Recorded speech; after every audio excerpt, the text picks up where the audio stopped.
Mi suegra interesada llamó corriente a mi anillo de compromiso, así que cancelé la boda en Facebook. La primera vez que conocí a la madre de mi novia Ana, Juana, miró mi Honda Civic y dijo, pensé que me habías dicho que tenía dinero, ese coche es una chatarra. En realidad yo era dueño de 3 autos, incluido un Tesla, pero había conducido el Honda por comodidad para el viaje de 4 horas, pero no la corregí. Durante toda la cena, Juana siguió lanzando indirectas diciendo cosas como, bueno, lo guapo no es tu fuerte, así que gracias a Dios tienes dinero. Ana se disculpó después, muerta de vergüenza.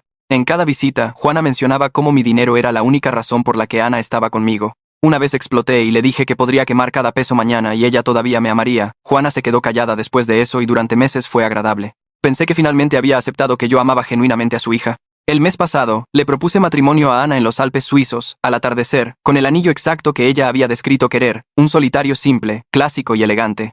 Ella lloró y dijo que sí. Cuando llegamos a casa, Ana quería mostrárselo a sus padres de inmediato, así que la dejé en casa de Juana. 2 horas más tarde mi teléfono explotó. Juana había publicado en Facebook, estoy tan decepcionada de mi futuro yerno, el anillo que le dio a Ana vale menos que mi bolsa. El diamante parece una piedrita de estacionamiento. Este hombre codo tiene millones, pero no gasta en mi hija. 3 años juntos, nunca le compró un coche. Nunca nos compró un coche, cosa que hacen los hombres de verdad. Y ahora este anillo patético, si no compra un anillo real de inmediato no habrá boda. Había publicado fotos comparando el anillo de Ana con el suyo, con flechas señalando lo diminuto que era el mío. Los comentarios eran brutales, llamándome tacaño y diciendo que Ana merecía algo mejor. Ni siquiera habíamos anunciado nuestro compromiso todavía. Llamé a Ana de inmediato y le pregunté si había visto lo que publicó su madre. Sí, suspiró ella. Quiero decir, no está del todo equivocada. El anillo es bastante pequeño. Se me cayó el alma a los pies. Le dije, dijiste que querías algo simple y clásico, no llamativo. Ella respondió que eso era una especie de prueba, quería ver si comprarías algo más grande de todos modos, para demostrar que me consentirías sin que te lo pidiera. Ahora ni siquiera puedo presumir con mis amigas, el anillo de Sara es de 3 quilates. Le pregunté si estaba decepcionada y dijo, mamá dice que puedes pagar fácilmente un anillo de 2 millones de pesos. ¿Este qué cuesta? ¿100,000? ¿160,000 pesos? Y es exactamente lo que describiste, le dije. Ella respondió que no debería haber tenido que describirlo. Colgué. La mujer que amaba estaba dejando que su madre la convirtiera en alguien que no reconocía, o tal vez revelando quién siempre había sido. Mi teléfono no dejaba de vibrar, llamadas de Juana, llamadas de Ana, mensajes de las amigas de Ana. La publicación de Juana tenía más de 200 comentarios destrozándome, así que hice mi propia publicación. Con respecto a los comentarios de Juana Hernández, ella tiene razón. El anillo fue un error. La propuesta fue un error. La boda se cancela. Le deseo a Ana lo mejor para encontrar a alguien que cumpla con los requisitos financieros de su madre. Juana llamó 15 veces antes de que yo contestara diciendo, por favor, no lo decía en serio, solo estaba emocional. Le dije, me has insultado desde el primer día, siempre se trató de dinero. Ana agarró el teléfono, sollozando, diciendo, por favor no hagas esto, te amo, el anillo es perfecto. Le respondí que era gracioso cómo se volvió perfecto después de que cancelé la boda, que su madre se le metió en la cabeza. Ella suplicó, pero le dije que su madre admitió la verdad, que ella merece a alguien que pueda darle el estilo de vida que quiere, y yo merezco a alguien que me ame por más que mi cuenta bancaria. Juana volvió al teléfono gritando que ella merece ese estilo de vida, y que no se lo puedo quitar. Le dije que tenía razón, que ella merece todo, pero yo merezco a alguien que me ame incluso si no tuviera nada. Colgué y bloqueé a ambas. 1 hora después, mi amigo Santi me envió un mensaje diciendo, checa el Facebook de Juana. Había publicado un video de Ana llorando, mostrando el anillo, diciendo que en realidad era hermoso, con Juana de fondo gritando, cuéntale sobre el acuerdo prenupcial. Se me heló la sangre, no había ningún acuerdo prenupcial, nunca había mencionado uno. Entonces Ana dijo, él quería que renunciara a los derechos de la empresa de su familia, la que vale 1,000 millones de pesos. Yo no tengo una empresa familiar, soy ingeniero de software con inversiones inteligentes. 1,000 millones de pesos? Tengo tal vez 40 millones. A la mañana siguiente, golpearon mi puerta. Ana estaba allí con 2 oficiales de policía y gritó, él está adentro. Abrí la puerta y pregunté qué pasaba. Un oficial dijo, señora Costa, necesitamos preguntar sobre su identidad.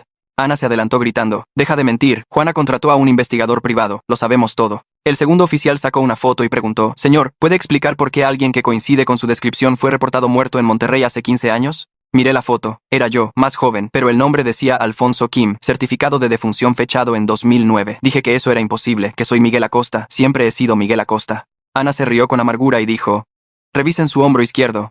Alfonso Kim tenía una marca de nacimiento allí. Los oficiales dieron un paso adelante y dijeron que tenía que ir con ellos. Dije que esto era una locura, que no soy Alfonso Kim, pero mientras lo decía, me toqué el hombro izquierdo inconscientemente, la marca de nacimiento que me había quitado hace 5 años, la que le había dicho a Ana que era de un accidente infantil. Juana apareció detrás de la patrulla con una carpeta gritando, 1,000 millones de pesos, eso es lo que Alfonso Kim heredó antes de morir, eso es lo que has estado escondiendo. Se me secó la boca, fragmentos de memoria regresaban. Un accidente de avión, un hospital en Monterrey. Un hombre de traje diciendo que mi única oportunidad era olvidar que Alfonso Kim existió alguna vez. Ana se acercó y preguntó: «Entonces, ¿quién eres realmente? ¿Mi prometido Miguel o el millonario muerto Alfonso?» Miré a los oficiales, a la cara engreída de Juana, a las lágrimas de Ana, y luego lo vi a él, al otro lado de la calle, el hombre del traje de hace 15 años, observando desde un auto negro. Sacudió la cabeza lentamente y articuló una palabra: «Corre». Me quedé mirando a la gente huesca al otro lado de la calle mientras articulaba «corre», y cada instinto me gritaba que huyera, pero mis pies no se movían. Los oficiales de policía se acercaron pidiéndome que fuera a la comisaría para interrogarme sobre el certificado de defunción de Alfonso Kim. Me di cuenta de que correr me haría parecer culpable de algo que ni siquiera entendía todavía. El primer oficial señaló hacia la patrulla, con la mano cerca de su cinturón. Ana estaba detrás de ellos, con los brazos cruzados, esperando que yo me quebrara. Juana observaba desde la banqueta, con esa carpeta todavía apretada en sus manos. Respiré hondo y asentí. Dije que iría con ellos y respondería a sus preguntas. Saqué mi teléfono y marqué a Santi antes de que pudieran detenerme. Contestó al segundo tono y le dije que necesitaba ayuda de inmediato. Preguntó qué pasaba y le dije que la policía me llevaba para interrogarme sobre algo loco. Dijo que estaría allí lo más rápido que pudiera. Los oficiales me llevaron a su auto y Ana intentó seguirme, pero le dijeron que tenía que esperar en la estación. Ella protestó diciendo que tenía derecho a escuchar lo que yo dijera, pero la ignoraron. Juana se subió a su propio auto, probablemente ya planeando su próxima publicación en redes sociales. El viaje al centro se sintió eterno. Me senté en la parte de atrás, con las manos sudando, tratando de darle sentido a la advertencia de Huesca. ¿Por qué me diría que corriera si soy inocente? ¿Qué sabe él que yo no? Los oficiales no me hablaron, solo intercambiaron comentarios tranquilos sobre el tráfico. Llegamos a la estación y me llevaron adentro por una entrada lateral. El edificio olía a café y limpiador de pisos. Me llevaron a una habitación pequeña con una mesa de metal y 4 sillas. Un oficial me dijo que me sentara y esperara. El detective Darío Pérez entró 15 minutos después, llevando una carpeta y una taza de café. Era mayor que los otros oficiales, tal vez de 50 años, con cabello gris y ojos cansados. Se presentó como el detective principal y se sentó frente a mí.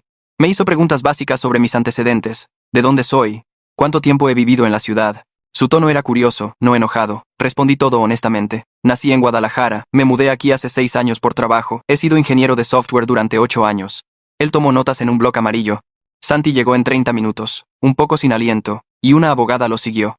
La abogada se llamaba Marisol Lobo, y me estrechó la mano con firmeza antes de sentarse a mi lado.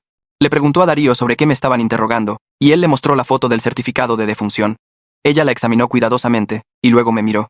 Proporcioné mi acta de nacimiento de mi cartera, mi CURP, mi credencial de empleado del trabajo. Darío los extendió sobre la mesa, comparando cada documento con el certificado de defunción de Alfonso Kim. Admitió que todos parecían legítimos. El certificado de Alfonso Kim mostraba a alguien que se parecía a mí, pero con detalles de identificación diferentes, diferente número de seguridad social, diferente fecha de nacimiento por 3 meses. Darío golpeó la foto con su bolígrafo y dijo que el parecido era notable, pero que eso no es un delito. Ana y Juana esperaban en otra habitación al final del pasillo, y podía escuchar la voz de Juana alzándose mientras exigía que la policía me arrestara por fraude. Sus gritos resonaban a través de las paredes delgadas. Darío se disculpó y salió. Lo escuché decirles que se calmaran en el pasillo. Les explicó que tener un doble no es ilegal. Juana insistió en que revisaran mi hombro en busca de la marca de nacimiento. Darío regresó y preguntó si estaría dispuesto a mostrar mi hombro. Marisol asintió indicando que estaba bien. Me hice a un lado la camisa, la piel estaba lisa, sin marcas. Darío tomó nota. Expliqué que la marca de nacimiento que Ana mencionó fue removida hace 5 años durante una revisión rutinaria de cáncer de piel, lo cual puedo probar con registros médicos de mi dermatólogo. Darío pidió el nombre y número del médico. Le di mi teléfono para encontrar el contacto. Salió de nuevo para hacer una llamada. Marisol se inclinó y susurró que lo estaba haciendo bien, que solo siguiera respondiendo con la verdad. Santi estaba sentado en la esquina, observando todo con ojos preocupados. Darío regresó 20 minutos después y dijo que mi dermatólogo confirmó el procedimiento y la fecha. Cerró su carpeta. Después de 3 horas de interrogatorio, Darío dijo que era libre de irme, pero me pidió que no saliera de la ciudad mientras investigaban. Me dio su tarjeta y dijo que llamara si recordaba algo inusual. Marisol le estrechó la mano y le agradeció por ser profesional. Santi me llevó a casa en su camioneta y noté que el auto negro de Huesca ya no estaba al otro lado de la calle, el lugar donde se estacionó estaba vacío. Me sentía agotado y confundido sobre por qué Juana inventaría una mentira tan grande sobre una herencia de 1.000 millones de pesos. Santi me acompañó a mi puerta y preguntó si quería que se quedara. Le dije que estaba bien, que solo necesitaba dormir. Me abrazó y dijo que llamara si necesitaba algo. Cerré la puerta con llave y me derrumbé en mi sofá. Esa noche no pude dormir y comencé a buscar en línea información sobre Alfonso Kim y el accidente aéreo de 2009. Escribí su nombre en Google y encontré noticias sobre una pequeña avioneta privada que se estrelló cerca de Monterrey, matando a 3 pasajeros. Una víctima figuraba como Alfonso Kim, de 23 años, heredero de una fortuna de una empresa tecnológica. El artículo incluía una foto borrosa de Alfonso Kim que me heló la sangre porque el parecido era aterrador. Teníamos la misma forma de cara, complexión similar, incluso la misma pequeña cicatriz sobre nuestra ceja izquierda. Toqué mi cicatriz sin pensar, recordando el accidente de bicicleta en la infancia que la causó, pero la duda se arrastró. ¿Realmente me hice esta cicatriz en un accidente de bicicleta? El recuerdo se sentía borroso en los bordes. Hice clic en más artículos leyendo sobre tecnologías Kim y la riqueza de la familia. Se suponía que Alfonso Kim heredaría todo después de la muerte de su padre. Fragmentos de recuerdos pasaron por mi mente que no encajaban del todo con mi historia de vida. Una habitación de hospital con máquinas pitando, un hombre de traje diciéndome que todo estaría bien, el olor a combustible de avión y metal quemado. Sacudí la cabeza diciéndome a mí mismo que estos eran solo recuerdos falsos provocados por el estrés y las mentiras de Juana. Mi cerebro me estaba jugando una mala pasada por todo lo que pasó hoy. A la mañana siguiente, Santi vino con café y desayuno de la fonda de la calle. Insistió en que comiera algo poniendo una bolsa de comida en mi mostrador. Me preguntó si alguna vez había tenido lagunas en mi memoria, o periodos extraños que no pudiera explicar. Lo pensé mientras masticaba un bocado de huevos. Le conté sobre un periodo de 6 meses hace 15 años cuando supuestamente me estaba recuperando de un grave accidente automovilístico, pero los detalles se sentían borrosos. Recuerdo que me contaron sobre el accidente, recuerdo la estancia en el hospital, pero no puedo imaginar el choque en sí. La cara de Santi se puso seria, preguntó qué recordaba de antes del accidente. Describí mi infancia en Guadalajara, mis padres, mi escuela, pero mientras hablaba, me di cuenta de lo vago que sonaba todo, como si estuviera describiendo una historia que alguien me contó en lugar de mi propia vida. Busqué en cajas viejas en mi armario papeles de esa época. Santi me ayudó a bajar cajas del estante superior. Encontré mis registros médicos en un sobre manila y los extendí sobre mi cama. Había un resumen de alta de un hospital en Guadalajara, pero no había registros de admisión ni detalles sobre el accidente real, solo una sola página que decía que fui dado de alta después del tratamiento por lesiones. Santi señaló que eso es extraño para alguien que supuestamente pasó semanas recuperándose. ¿Dónde están las radiografías? ¿Las notas del médico? ¿Las reclamaciones del seguro? Busqué en cada caja, pero no encontré nada más. Mis manos comenzaron a temblar al darme cuenta de que toda mi historia documentada estaba llena de agujeros. Saqué mi teléfono y la pantalla se iluminó con notificación tras notificación, docenas inundando cada segundo. Mensajes de números que no reconocía, solicitudes de amistad de extraños, comentarios en publicaciones que ni siquiera había hecho. Mis manos temblaban mientras me desplazaba por ellos. Juana había publicado algo nuevo en Facebook y se estaba difundiendo rápido. La publicación mostraba la foto del certificado de defunción de Alfonso Kim, junto a una foto actual mía con flechas señalando las similitudes. Su descripción decía, expuesto, el estafador Miguel Acosta es en realidad el millonario muerto Alfonso Kim que fingió su muerte para robar la herencia, la policía investiga ahora. La sección de comentarios explotó con ira de personas que nunca había conocido. Alguien escribió que deberían encerrarme de inmediato. Otra persona me llamó un fraude asqueroso que merece todo lo que le viene. Una mujer compartió la publicación en 3 grupos diferentes agregando su propio comentario sobre cómo la gente como yo le daba asco.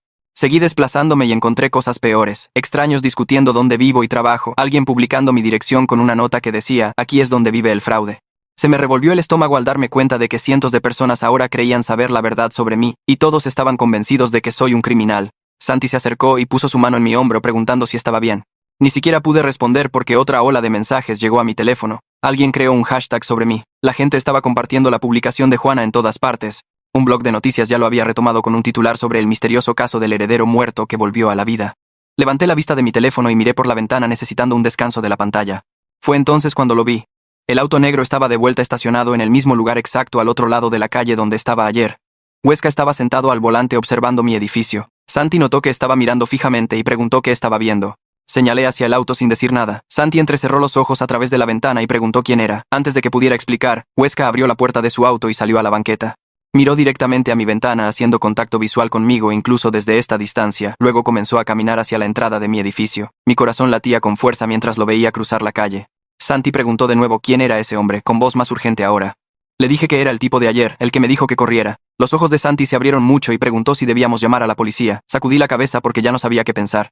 La policía ya me había interrogado, Juana ya había expuesto todo en línea. ¿Qué lograría llamarlos? Pasos pesados resonaron en el pasillo fuera de mi departamento, acercándose. Santi se movió hacia la puerta, posicionándose entre ella y yo como si estuviera listo para protegerme si fuera necesario. 3 golpes secos rompieron el silencio. Caminé hacia la puerta con piernas temblorosas y miré por la mirilla. Huesca estaba allí con un traje oscuro, sosteniendo una cartera de cuero en su mano. Abrí la puerta lentamente. Huesca levantó la cartera y la abrió, mostrándome una placa federal y una tarjeta de identificación. La placa parecía real con un sello oficial, y su foto junto al nombre Agente Huesca. Se presentó como agente federal y dijo que necesitábamos hablar sobre mi seguridad. Su voz se mantuvo tranquila y profesional, nada como la advertencia urgente de ayer. Miró más allá de mí a Santi y dijo, esta conversación debe ser privada. Santi inmediatamente dijo, ni de broma, no lo dejaré solo con un extraño. La expresión de Huesca no cambió mientras explicaba, esto es un asunto de seguridad federal. Santi se cruzó de brazos y se plantó, dejando claro que no se iría a ninguna parte. Puse mi mano en el brazo de Santi y le dije que estaba bien. Santi se volvió hacia mí con preocupación escrita en toda su cara, preguntando si estaba seguro de esto. Asentí, aunque no estaba seguro de nada. Santi accedió a regañadientes, pero dijo que esperaría justo afuera en su camioneta, y si no le enviaba un mensaje de texto en 30 minutos, llamaría a la policía. Agarró su chamarra y salió, dándole a Huesca una mirada de advertencia al pasar. Huesca entró en mi departamento y cerré la puerta detrás de él. Se sentó en mi sofá sin preguntar, acomodándose como si planeara quedarse un rato. Me quedé de pie, demasiado nervioso para sentarme. Huesca se inclinó hacia adelante con las manos entrelazadas y comenzó a hablar. Dijo que hace 15 años, Alfonso Kim presenció algo que no debía ver. La empresa de su familia, Tecnologías Kim, tenía ejecutivos ejecutando un esquema mayor para robar dinero de los inversionistas. Alfonso tropezó con evidencia del crimen mientras revisaba los archivos de la empresa después de la muerte de su padre. Las personas involucradas eran peligrosas, conectadas con el crimen organizado que lavaba dinero a través de la empresa. Cuando Alfonso amenazó con ir a las autoridades, intentaron matarlo. El accidente aéreo no fue un accidente. Alguien manipuló la aeronave antes del despegue, con la intención de asegurarse de que Alfonso Kim nunca testificara. Huesca hizo una pausa y observó mi cara con cuidado. Dijo que Alfonso sobrevivió al accidente, pero apenas, pasando semanas en un hospital bajo custodia protectora. El programa de protección de testigos intervino y le ofreció la única forma de mantenerse con vida, olvidar que Alfonso Kim existió alguna vez y convertirse en alguien completamente nuevo. Escuché las palabras de Huesca y sentí que las piezas encajaban en mi mente, como un rompecabezas que no sabía que estaba resolviendo. Continuó explicando que el programa le dio a Alfonso Kim una transformación de identidad completa. Encontraron a una persona real llamada Miguel Acosta, que murió cuando era un bebé hace décadas, y usaron su identidad como base. Crearon un trasfondo completo con registros escolares, historial médico, incluso recuerdos de infancia fabricados que fueron implantados a través de acondicionamiento psicológico intensivo. La identidad de Miguel Acosta venía con documentación legítima, porque se construyó sobre el rastro de papel de una persona real.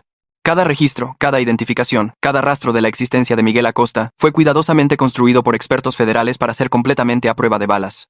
Huesca dice que el programa pasó meses trabajando con Alfonso Kim para ayudarlo a aceptar e internalizar su nueva identidad. Usaron terapia, técnicas de acondicionamiento, incluso medicamentos para ayudar a fusionar la nueva identidad con sus recuerdos reales. Huesca se levantó y caminó hacia mi ventana, mirando a la calle de abajo. Se volvió hacia mí y dijo que la marca de nacimiento en mi hombro tampoco era real, la agregaron artificialmente durante el proceso de recuperación, una pequeña marca distintiva para ayudar a separar mi nueva identidad de la apariencia de Alfonso Kim. Luego, hace 5 años, la eliminaron como una medida de seguridad extra cuando les preocupaba que alguien pudiera usarla para conectar las dos identidades. Mi accidente automovilístico que recuerdo tan vagamente, el que supuestamente pasé meses recuperándome, ese fue en realidad el periodo de terapia física y acondicionamiento psicológico. Los recuerdos borrosos tienen sentido ahora porque en realidad no estuve en un accidente automovilístico, estuve en una instalación federal aprendiendo a ser Miguel Acosta. Los escasos registros médicos no fueron un error o un descuido, fueron intencionales, diseñados para evitar que alguien escarbara demasiado en mi pasado y encontrara inconsistencias. Huesca explica todo esto con un tono práctico, como si estuviera describiendo un procedimiento de rutina en lugar de revelar que toda mi existencia es una mentira. Mis piernas se sentían débiles y finalmente me senté en la silla frente a Huesca. Él confirmó lo que había tenido miedo de aceptar desde ayer. Yo soy Alfonso Kim. La herencia de $1.000 millones es real. Está en un fideicomiso que fue congelado después de mi supuesta muerte. No puedo acceder a ella sin revelar mi identidad protegida y ponerme en riesgo. Huesca dice que el investigador privado de Juana de alguna manera juntó suficiente información para conectar a Miguel Acosta con Alfonso Kim. Tal vez encontró una foto vieja, tal vez notó las similitudes físicas y cavó más profundo, tal vez tuvo suerte con una búsqueda en una base de datos. Como sea que haya sucedido, la verdad está fuera ahora. Mi seguridad está comprometida porque las mismas personas peligrosas de hace 15 años podrían enterarse de que todavía estoy vivo. Algunos de ellos ya salieron de prisión. Algunos nunca fueron atrapados y a todos les encantaría asegurarse de que Alfonso Kim no pueda volver a testificar o causarles más problemas. Huesca se vuelve a sentar y su expresión se suaviza un poco. Dice que Ana y Juana probablemente tropezaron con esta información por accidente cuando el investigador les llevó sus hallazgos. En lugar de asustarse o preocuparse por mi seguridad, vieron una oportunidad. Probablemente planearon chantajearme para compartir la herencia en lugar de exponer mi identidad públicamente. $1.000 millones divididos incluso en 2 o 3 partes, sigue siendo dinero que cambia la vida. Probablemente pensaron que podrían amenazar con revelar la verdad a menos que les diera lo que querían, pero sus publicaciones en redes sociales cambiaron todo. Al publicar sobre Alfonso Kim públicamente, al llamar la atención sobre la conexión entre yo y el heredero muerto, empeoraron la situación exponencialmente. Ahora no son solo ellas quienes lo saben, son cientos de extraños en línea, blogs de noticias, cualquiera que vea las publicaciones virales de Juana. Las mismas personas de las que me he estado escondiendo durante 15 años podrían ver esas publicaciones y darse cuenta de que Alfonso Kim sobrevivió. Le pregunté a Huesca por qué me dijo que corriera ayer si es un agente federal que se supone debe protegerme. Se quedó callado un momento antes de responder. Admitió que la política estándar del programa de protección de testigos es la reubicación inmediata cuando una identidad protegida se ve comprometida. Me habrían movido ese mismo día, me habrían dado una tercera identidad, me habrían hecho desaparecer de nuevo. Pero Huesca dice que me ha estado observando durante 5 años. Desde que la eliminación de la marca de nacimiento levantó banderas en su sistema de monitoreo. Ha visto cómo construí una vida como Miguel Acosta, hice amigos reales, creé relaciones genuinas. Él cree que merezco elegir sobre mi futuro en lugar de que lo decidan los protocolos del programa. Correr significaría abandonar todo lo que he construido en los últimos 15 años. Mi trabajo, mi hogar, mis amistades, cada conexión que he hecho como Miguel Acosta tendría que dejarse atrás. Huesca quería darme la opción de decidir por mí mismo si la herencia y la verdad valen el riesgo, o si prefiero correr y empezar de nuevo completamente desde cero en otro lugar. Huesca se levanta para irse y me entrega una tarjeta con un número de teléfono. Me dice que lo llame cuando tome mi decisión, pero que no tarde demasiado porque cuanto más espere, más peligrosa se vuelve la situación. Camina hacia la puerta y sale sin decir otra palabra. Me siento solo en mi departamento, rodeado de la vida que construí como Miguel Acosta y trato de procesar lo que acabo de aprender. Mis recuerdos de infancia de crecer en Guadalajara son fabricados, implantados por psicólogos federales. Los padres que recuerdo nunca existieron, las escuelas a las que asistí, los amigos que tuve de niño, las experiencias que formaron quién pensaba que era. Todo ficción. Mi historia familiar es una historia cuidadosamente construida, sin base en la realidad. La persona que creí ser durante los últimos 15 años nunca existió realmente. Miguel Acosta es un fantasma, un caparazón, una identidad conveniente creada para esconder a Alfonso Kim. La única parte real de mi vida son los últimos 15 años desde el accidente aéreo, e incluso esos años se construyeron sobre una base de mentiras. Ya no sé quién soy. Escucho la puerta del auto de Santi cerrarse y sus pasos subiendo las escaleras. Toca 2 veces antes de entrar con la llave de repuesto que le di hace años. Todavía estoy sentado en el sofá mirando el lugar donde Huesca estaba parado hace solo unos minutos. Santi se deja caer en la silla frente a mí y espera. Le cuento todo lo que dijo Huesca, toda la historia loca sobre Alfonso Kim, y el accidente aéreo y el programa de protección de testigos. La cara de Santi pasa por unas 5 expresiones diferentes mientras hablo. Incredulidad primero, luego confusión, luego algo parecido a preocupación. Cuando termino, se inclina hacia adelante con los codos en las rodillas y me pregunta si estoy bien. Honestamente no sé cómo responder a esa pregunta. Mi mejor amigo de 10 años me está mirando como si tratara de averiguar si sigo siendo la misma persona que creía conocer. Puedo verlo procesándolo, tratando de coincidir al Miguel Acosta que ha conocido durante una década con esta persona, Alfonso Kim, que aparentemente solía ser. Santi me sorprende diciendo que no importa. Dice que mi nombre podría ser Alfonso o Miguel o cualquier otra cosa, y seguiría siendo el mismo tipo que lo ayudó a mudarse 3 veces y apareció en el hospital cuando su papá tuvo un infarto. Su lealtad me golpea más fuerte de lo que esperaba, y siento que se me humedecen los ojos. Me doy cuenta de que las relaciones genuinas no se construyen sobre identidades fabricadas o historias falsas, se construyen sobre experiencias compartidas reales, y la persona que eliges ser. Le cuento a Santi sobre la herencia, los 1.000 millones de pesos en un fideicomiso que no puedo tocar sin exponerme. Le cuento sobre los ejecutivos que Alfonso Kim ayudó a condenar, y el peligro en el que podría estar si descubren que estoy vivo. Santi asiente lentamente y saca su laptop sin decir nada. Pasamos el resto de la tarde buscando información sobre la empresa familiar de Alfonso Kim. Encuentro artículos sobre Tecnologías Kim, una empresa de desarrollo de software que fue enorme en el norte del país a principios de los 2000. La empresa salió en las noticias hace 16 años cuando investigadores federales descubrieron un gran escándalo de malversación de fondos. Varios altos ejecutivos habían estado robando dinero de los inversionistas durante años, escondiéndolo a través de contratos falsos y empresas fantasma. Los artículos dicen que Alfonso Kim estaba listo para testificar en el juicio penal antes de su muerte en 2009. Su testimonio se suponía crucial porque tenía acceso a documentos internos que probaban que los ejecutivos sabían exactamente lo que estaban haciendo. Leí un artículo que lo llama héroe por presentarse a pesar de la presión de personas poderosas que querían que guardara silencio. Sigo cavando y encuentro los registros del juicio del caso penal. El testimonio de Alfonso Kim ayudó a condenar a 3 ejecutivos que malversaron más de 1.600 millones de pesos de los inversionistas. Las sentencias fueron duras, de 15 a 20 años cada una. Comparo los nombres con noticias recientes y descubro que los 3 fueron liberados de prisión hace unos 2 años. Un nombre me salta a la vista, Walter Bueno, exdirector financiero de Tecnologías Kim, que recibió la sentencia más larga porque era el cabecilla. Los artículos de noticias de su liberación muestran que inmediatamente comenzó a presentar demandas tratando de localizar la herencia de Alfonso Kim. Los abogados de Walter argumentaron que el dinero debería ir para compensar a las víctimas del fraude, pero los tribunales siguieron rechazando sus reclamos porque Alfonso Kim estaba legalmente muerto. Santi toma la laptop y encuentra los perfiles de redes sociales de Walter Bueno en minutos. El tipo ha estado publicando casi a diario sobre encontrar los activos ocultos de Alfonso Kim. Su página de Facebook está llena de diatribas enojadas sobre cómo la herencia pertenece legítimamente a los inversionistas defraudados de la empresa. Comparte artículos sobre cuentas en el extranjero y fideicomisos ocultos, especulando sobre dónde podría estar el dinero. Algunas de sus publicaciones tienen esta cualidad desquiciada que me aprieta el estómago. Habla de Alfonso Kim como si fuera personalmente responsable de arruinar la vida de Walter, a pesar de que Walter fue quien robó millones. Santi se desplaza a través de meses de publicaciones y señala que Walter parece obsesionado, publicando a horas extrañas y respondiendo agresivamente a cualquiera que no esté de acuerdo con él. La idea de que este tipo se entere de que estoy vivo me pone nervioso de una manera que las advertencias de Huesca no lograron del todo. Mi teléfono suena y casi salto de mi piel. La pantalla muestra un número que no reconozco. Contesto, y una mujer se presenta como Marisol Lobo, una abogada que se especializa en casos de protección de testigos. Dice que Santi la contactó hace una hora y ha revisado los hechos básicos de mi situación. Quiere reunirse de inmediato para discutir mis opciones legales. Su voz es tranquila y profesional, pero puedo escuchar un tono de urgencia por debajo. Santi y yo tomamos nuestras chamarras y conducimos a su oficina en el centro. El edificio es uno de esos antiguos con carácter, ladrillo y ventanas altas. Marisol nos recibe en el vestíbulo ella misma en lugar de enviar a una asistente. Tiene tal vez 40 años, lleva un traje elegante y me estrecha la mano con el tipo de agarre que me hace confiar un poco en ella.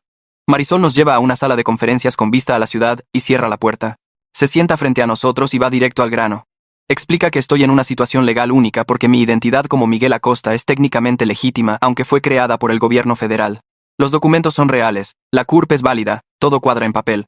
Sin embargo, acceder a la herencia de Alfonso Kim requeriría probar que soy la misma persona, lo que destruiría completamente mi estatus protegido. Extiende papeles que muestran la estructura del fideicomiso y explica que reclamar el dinero significaría reconocer públicamente que soy Alfonso Kim. Eso me pondría de nuevo en el radar de todos los que lo querían muerto hace 15 años. Me mira a los ojos y me pregunta si el dinero vale el riesgo para mi seguridad. Le cuento a Marisol todo sobre el plan de Ana y Juana. Cómo Juana contrató a un investigador privado. Cómo fabricaron la historia sobre el acuerdo prenupcial y la empresa familiar. Cómo trajeron a la policía a mi puerta. Marisol toma notas y su expresión se vuelve más aguda mientras hablo. Cuando termino, se recarga en su silla y dice que su intento de extorsión en realidad nos da ventaja. Si Juana y Ana afirman públicamente que soy Alfonso Kim, esencialmente están admitiendo un intento de chantaje. Sugiere que podríamos negociar un acuerdo donde retiren todos los reclamos y firmen acuerdos para no contactarme nunca más a cambio de que yo no presente cargos federales. La forma en que lo dice, lo hace sonar simple, pero puedo ver en su cara que nada en esta situación es realmente simple. Marisol toma su teléfono y llama al abogado de Juana ahí mismo frente a nosotros. Es profesional pero firme explicando que me representa y proponiendo una reunión para discutir una resolución. No puedo escuchar el otro lado de la conversación, pero las cejas de Marisol se levantan un par de veces. Menciona cargos federales por extorsión e intimidación de testigos en un tono que deja claro que no está fanfarroneando. Después de unos minutos de ida y vuelta, cuelga y nos dice que Juana inicialmente se negó a reunirse, pero cambió de opinión rápidamente cuando surgió la palabra federal. Programamos una reunión para el día siguiente en la oficina de Marisol. Santi pregunta si Juana realmente aparecerá o si intentará huir, y Marisol dice que huir solo empeoraría las cosas para ella. La gente como Juana cree que es más lista que todos los demás hasta que se dan cuenta de que no lo son. Esa noche, estoy de vuelta en mi departamento tratando de procesar todo cuando alguien toca a mi puerta. Miro por la mirilla y veo a un hombre que no reconozco, tal vez de 50 años, vistiendo pantalones caqui y una camisa abotonada. Parece nervioso, cambiando su peso de un pie a otro. Abro la puerta con la cadena puesta y le pregunto quién es. Dice que se llama Gerardo Macías y es el investigador privado que contrató Juana.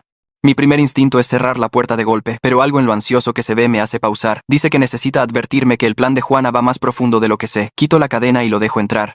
Gerardo se para en mi sala retorciéndose las manos y me dice que Juana ha estado en contacto con Walter Bueno. Ella ofreció ayudarlo a localizar los activos de Alfonso Kim a cambio de un porcentaje de lo que recuperen. Saca su teléfono y me muestra mensajes de texto entre Juana y Walter, capturas de pantalla que tomó antes de darse cuenta de lo peligroso que se estaba poniendo esto. Los mensajes muestran a Juana diciéndole explícitamente a Walter que soy Alfonso Kim y sugiriendo formas específicas de obligarme a compartir la herencia. Miro las capturas de pantalla en su teléfono sintiendo que mi pecho se aprieta.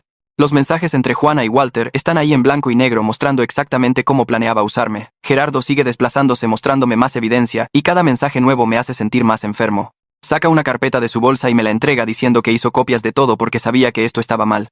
La carpeta es gruesa, llena de correos electrónicos impresos y mensajes de texto, e incluso grabaciones de voz. Paso las páginas mientras Gerardo se queda allí luciendo incómodo. Un correo electrónico de Juana a Walter dice que ha estado trabajando en Ana durante meses convenciéndola de que estoy escondiendo dinero. Otro mensaje muestra a Juana diciéndole a Walter que si juegan esto bien pueden obligarme a dividir la herencia con ellos. Encuentro textos entre Ana y Juana de hace 6 meses cuando las cosas todavía estaban bien entre nosotros. Ana escribe sobre cómo necesita asegurarse de que hablo en serio antes de perder más tiempo. Juana responde con consejos sobre probar mi compromiso pidiendo cosas caras. La situación del anillo no fue espontánea en absoluto, lo planearon. El mensaje de Ana de 3 meses antes de la propuesta dice que me dijo que quería un anillo simple específicamente para que Juana pudiera quejarse de él más tarde. Toda la actuación de decepción fue ensayada. Sigo leyendo y encuentro mensajes sobre la historia falsa del acuerdo prenupcial. Juana entrenó a Ana exactamente sobre qué decir en ese video, incluyendo la cifra de $1,000 millones. Sabían que me haría parecer un mentiroso cuando lo negara. El objetivo era destruir mi credibilidad para que la gente creyera cualquier historia que contaran después. Santi ve mi cara y pregunta si estoy bien. Le digo que me siento como un idiota por no ver la verdadera naturaleza de Ana. Se sienta a mi lado y dice que los sociópatas son buenos en el engaño, que no debería culparme por confiar en alguien a quien amaba. Gerardo se disculpa de nuevo y dice que está dispuesto a testificar sobre el esquema de Juana si ayuda a mi caso. Explica que ha sido investigador privado durante 20 años y nunca ha visto a alguien usar información como arma de esta manera. Pensó que solo estaba ayudando a una madre preocupada a investigar al novio de su hija. Para cuando se dio cuenta de lo que Juana estaba haciendo realmente, ella ya había tomado su investigación y la había convertido en algo peligroso. Le pregunté a Gerardo cómo Juana se enteró de Alfonso Kim en primer lugar. Dice que fue casi accidental. Juana lo contrató para hacer una verificación de antecedentes estándar buscando activos ocultos o familias secretas. Encontró algunas inconsistencias en mi documentación temprana, cosas que no cuadraban del todo. Cuando cavó más profundo, descubrió el certificado de defunción de Alfonso Kim y notó las similitudes físicas. Le llevó esta información a Juana pensando que querría proteger a su hija de alguien con un pasado sospechoso. En cambio, los ojos de Juana se iluminaron cuando escuchó sobre la herencia. Lo presionó para encontrar más detalles, preguntando específicamente sobre dinero y activos. Gerardo me muestra su línea de tiempo de investigación. Comenzó a trabajar para Juana hace 4 meses, justo en el momento en que ella de repente se volvió agradable conmigo. Eso no fue aceptación, fue estrategia. Necesitaba mantenerme cerca el tiempo suficiente para reunir municiones. Cuanto más aprendía Gerardo sobre la herencia de Alfonso Kim, más obsesionada se volvía Juana. Comenzó a reunirse con Walter Bueno hace 3 meses, coordinando su enfoque. Walter quería el dinero para él, Juana quería una tajada por entregarme a él. A ninguno de los dos le importaba lo que me pasara en el proceso. Santi le pregunta a Gerardo por qué nos está ayudando ahora. Gerardo dice que tiene hijos propios y no puede dormir sabiendo que ayudó a armar un esquema de extorsión.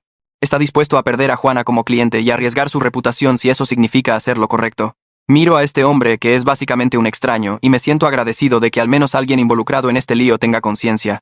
A la mañana siguiente, Marisol llama y dice que está lista para reunirse con Juana. Santi me lleva a la oficina de Marisol en el centro y llegamos 15 minutos antes. La oficina está en el 10º piso de un edificio moderno con ventanas de piso a techo. Marisol nos recibe en el vestíbulo vistiendo un elegante traje gris pareciendo toda la abogada que no se anda con juegos. Nos lleva a una sala de conferencias con una mesa larga y nos dice que Juana, Ana y su abogado deberían llegar en cualquier momento. Me siento e intento calmar mis nervios. Santi se sienta a mi lado y Marisol se sienta frente a nosotros extendiendo los archivos de Gerardo sobre la mesa. Ha organizado todo con pestañas y resaltados, haciendo fácil encontrar la evidencia más dañina. Exactamente a las 10 en punto, Juana entra con Ana y un hombre de unos 50 años vistiendo un traje caro. Juana parece engreída como si ya hubiera ganado. Ana no hace contacto visual conmigo. Su abogado se presenta y se sienta sacando su propia carpeta. Marisol no pierde el tiempo con charlas. Desliza copias de la evidencia de Gerardo sobre la mesa hacia su abogado. Él comienza a leer y observo cómo su cara cambia de confiada a preocupada y luego a pálida. Pasa las páginas más rápido, sus ojos abriéndose más con cada mensaje. Juana intenta mirar por encima de su hombro, pero él levanta una mano para detenerla. Después de 5 minutos de lectura, su abogado deja los papeles y mira a Juana con una ira apenas controlada. Pregunta si estos mensajes son reales. Juana dice que no sabe de qué está hablando. Marisol saca su teléfono y reproduce una de las grabaciones de voz que Gerardo proporcionó. Es Juana hablando con Walter discutiendo explícitamente cómo chantajearme. La voz de Juana en la grabación es fría y calculadora, nada como el acto de madre emocional que puso para la policía. La mandíbula de su abogado se aprieta y pide un momento a solas con sus clientas. Marisol dice que pueden usar la oficina de al lado. Los tres salen y puedo escuchar discusiones ahogadas a través de la pared. La voz de Juana se eleva en un punto y su abogado le dice que se calle. Regresan 10 minutos después y Juana se ve menos engreída ahora. Su abogado se sienta y dice que están preparados para discutir los términos del acuerdo. Ana intenta afirmar que no sabía sobre el plan de su madre. Marisol abre otra carpeta y muestra mensajes de texto donde Ana discute explícitamente estrategias de chantaje con Juana. Los mensajes son del teléfono de Ana sacados de los registros de la compañía telefónica que obtuvo Gerardo. La máscara de Ana se cae y explota diciendo que debería haberles dado el dinero que merecían por aguantar mi fea cara durante 3 años. Las palabras me golpean, pero no reacciono. Juana le dice a Ana que se calle, pero el daño está hecho. Su abogado cierra los ojos como si quisiera desaparecer. Marisol se inclina hacia adelante y ofrece un acuerdo final. Juana y Ana firman acuerdos diciendo que nunca discutirán mi identidad públicamente, retirarán todos los reclamos a cualquier herencia y se mantendrán alejadas de mí permanentemente. A cambio, no presentaré cargos criminales por extorsión. Su abogado lee el acuerdo que Marisol preparó y le dice a Juana que necesita aceptar esto. Dice que la alternativa es una prisión federal y no está bromeando. Juana intenta negociar algún pago. Afirma que merece dinero por angustia emocional por tener que lidiar con descubrir que su futuro yerno vivía una mentira. Marisol corta eso de inmediato diciendo que Juana no tiene base legal para reclamar nada. La evidencia muestra que Juana inició este esquema por ganancia financiera, no por preocupación por el bienestar de Ana. Durante la siguiente hora, Juana y su abogado van y vienen. Ella sigue tratando de encontrar ángulos. Formas de sacar algo de esto. Su abogado sigue diciéndole que solo firme. Ana se sienta allí en silencio ahora mirando la mesa, Finalmente, el abogado de Juana dice que si ella no firma, él se retira del caso porque no será parte de una actividad criminal. Eso rompe a Juana. Agarra la pluma y firma el acuerdo con trazos enojados y duros. Ana firma después sin mirarme. Veo su firma en la página, y no siento nada más que alivio de que esté fuera de mi vida. Marisol recoge los documentos firmados y hace copias para todos. Juana y Ana se van sin decir otra palabra, su abogado siguiéndolas luciendo agotado. Después de que se van, Marisol me dice que todavía necesitamos abordar el problema más grande. Walter Bueno conoce mi identidad ahora, gracias a Juana. Huesca ha estado observando las actividades de Walter e informa que planea viajar a mi ciudad dentro de la semana. Marisol sugiere que debemos ser proactivos en lugar de esperar a que Walter haga su movimiento. Ella dice que Walter es más peligroso que Juana porque está desesperado y no tiene nada que perder. Me reúno con Huesca de nuevo esa tarde en una cafetería del centro. Lleva ropa casual esta vez, jeans y una camisa abotonada tratando de mezclarse. Se sienta frente a mí y explica mis opciones.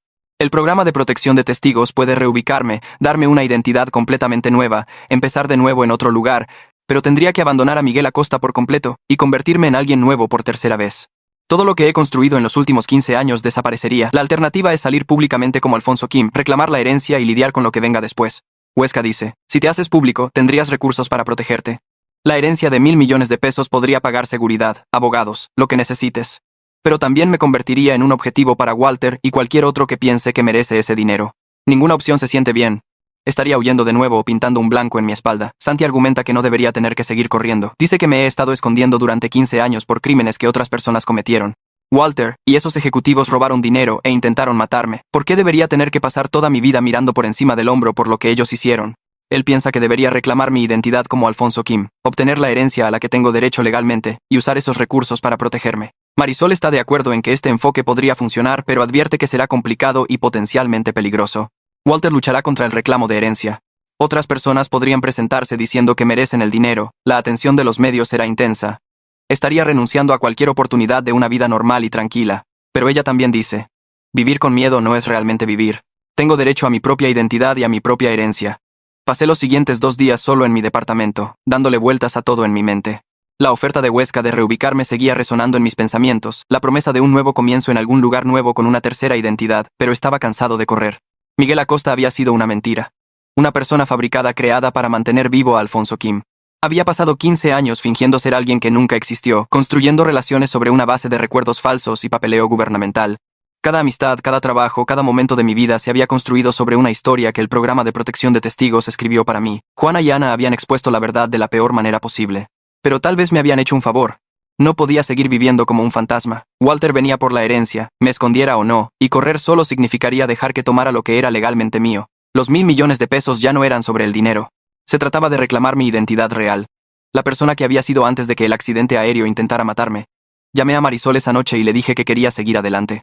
Me preguntó si estaba seguro, recordándome que hacerme público me convertiría en un objetivo para cualquiera que pensara que merecía el dinero de Alfonso Kim. Le dije que había terminado de esconderme. Dijo que comenzaría a preparar el papeleo de inmediato. Marisol presentó la solicitud ante el Tribunal de Sucesiones 3 días después. La petición era gruesa, más de 40 páginas de argumentos legales y documentación de respaldo. Había reunido muestras de ADN que probaban mi conexión biológica con la familia Kim, registros dentales que coincidían con los de Alfonso Kim de antes del accidente, y una declaración jurada detallada de Huesca explicando la participación del programa de protección de testigos. La presentación solicitaba que el tribunal me declarara oficialmente como Alfonso Kim y me otorgara acceso total al fideicomiso que había estado congelado desde 2009. Marisol me advirtió que el proceso tomaría semanas, posiblemente meses, pero el tribunal programó una audiencia inicial para dentro de 3 semanas. Parecía sorprendida por la rapidez, diciendo que el juez debió haber encontrado el caso particularmente interesante. Pasé esas 3 semanas preparando mi testimonio, trabajando con Marisol para organizar mis recuerdos fragmentados de ser Alfonso Kim. Algunos recuerdos volvieron fácilmente, como mi casa de la infancia en Monterrey y las caras de mis padres. Otros permanecieron borrosos, enterrados bajo los recuerdos falsos que el programa había implantado. Huesca se reunió con nosotros 2 veces, proporcionando documentación sobre el accidente aéreo y las amenazas que habían hecho necesaria la protección de testigos. Explicó que los ejecutivos que habían malversado fondos de tecnologías Kim tenían conexiones con el crimen organizado, personas que habían querido a Alfonso Kim muerto para evitar su testimonio. La noticia se filtró antes de que llegara la fecha de la audiencia. Me desperté una mañana para encontrar 3 reporteros acampados afuera de mi edificio, cámaras listas y preguntas preparadas. Más aparecieron durante el día, convirtiendo la banqueta en un circo. Mi teléfono comenzó a sonar con llamadas de medios de comunicación queriendo entrevistas, periodistas pidiendo historias exclusivas sobre el heredero muerto que había vuelto a la vida. La historia era lo suficientemente extraña como para captar la atención pública. Un joven rico que supuestamente había muerto en un accidente aéreo hace 15 años. reapareciendo repentinamente para reclamar una herencia de 1.000 millones de pesos. Las redes sociales explotaron con teorías y especulaciones. Algunas personas pensaban que yo era un estafador. Otros creían que era víctima de una conspiración complicada. Las publicaciones de Facebook de Juana de semanas antes resurgieron, con personas analizando sus afirmaciones sobre el acuerdo prenupcial y la empresa oculta. El video de Ana donde lloraba por el anillo se compartió miles de veces, con comentaristas debatiendo si ella había sabido la verdad sobre mi identidad. Santi me ayudó a navegar el caos, filtrando llamadas y lidiando con reporteros que intentaban abrirse paso en el edificio. Huesca organizó la seguridad, 2 profesionales que mantenían a raya a los periodistas agresivos y se aseguraban de que pudiera salir de mi departamento a salvo. La atención era abrumadora e invasiva, pero Marisol dijo que en realidad podría ayudar a nuestro caso generando simpatía pública. Walter presentó su contrademanda 2 semanas después de mi petición inicial. Su abogado argumentó que la herencia de Alfonso Kim provenía directamente de Tecnologías Kim, la empresa que su familia había poseído antes de que el escándalo de malversación la destruyera. Dado que el dinero se originó de una empresa fraudulenta, la presentación de Walter afirmaba que debería usarse para compensar a los inversionistas que lo habían perdido todo cuando los ejecutivos robaron de la empresa. El argumento era inteligente, posicionando a Walter como un defensor de las víctimas en lugar de alguien tratando de robar la herencia para sí mismo. Su abogado presentó declaraciones de varios ex inversionistas que apoyaban el reclamo, personas que habían perdido sus ahorros de jubilación cuando Tecnologías Kim colapsó. Marisol me llamó inmediatamente después de recibir la contrademanda, su voz tensa de frustración. Había esperado que Walter desafiara mi identidad, no que atacara la herencia en sí. La batalla legal se había vuelto repentinamente más complicada que una simple verificación de identidad. Tendríamos que probar no solo que yo era Alfonso Kim, sino también que tenía derecho legal a dinero que provenía de una empresa destruida por fraude. Marisol dijo que necesitábamos escarbar en los antecedentes de Walter, encontrar evidencia de que su preocupación por las víctimas era falsa y que quería el dinero para él. Di una entrevista a un periodista de un periódico nacional respetado. Marisol había investigado múltiples medios antes de elegir buscando a alguien que contara la historia con precisión sin sensacionalizar los detalles. La reportera se reunió conmigo en la oficina de Marisol, una mujer de unos 40 años que había cubierto delitos corporativos durante más de una década. Hizo preguntas cuidadosas, dándome espacio para explicar todo con mis propias palabras. Describí el accidente aéreo, el momento en que me desperté en una habitación de hospital con Huesca de pie sobre mí, diciéndome que Alfonso Kim tenía que morir. Hablé sobre el programa de protección de testigos, los recuerdos fabricados que me habían dado, los 15 años que había pasado como Miguel Acosta, creyendo que esa era mi identidad real. Expliqué cómo la investigación de Juana había destrozado la mentira, obligándome a confrontar quién era realmente. La reportera preguntó sobre la herencia, y le dije honestamente que el dinero importaba menos que reclamar mi identidad real.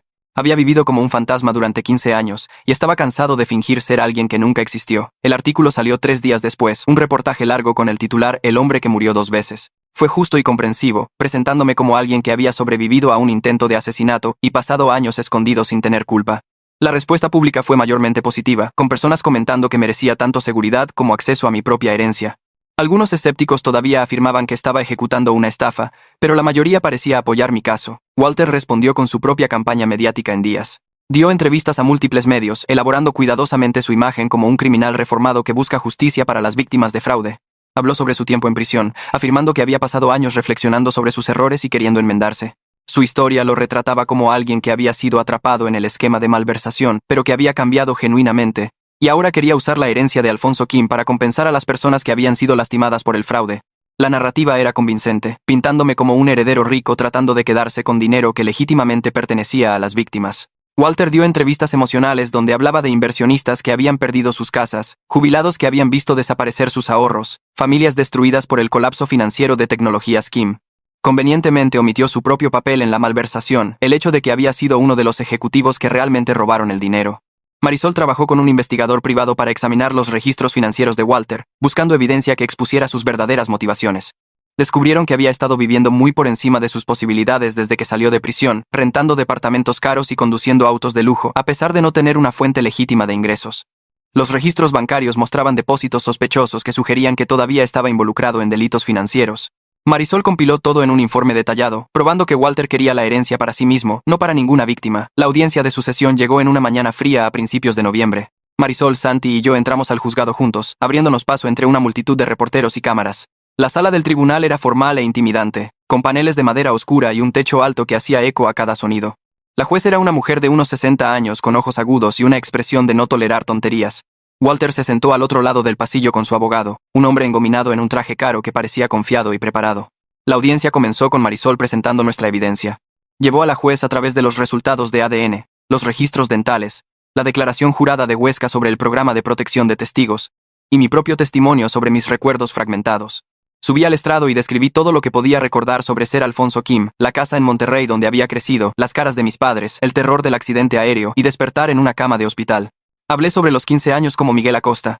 La confusión cuando la investigación de Juana expuso la verdad, la lucha por integrar dos identidades que se sentían igualmente reales y falsas.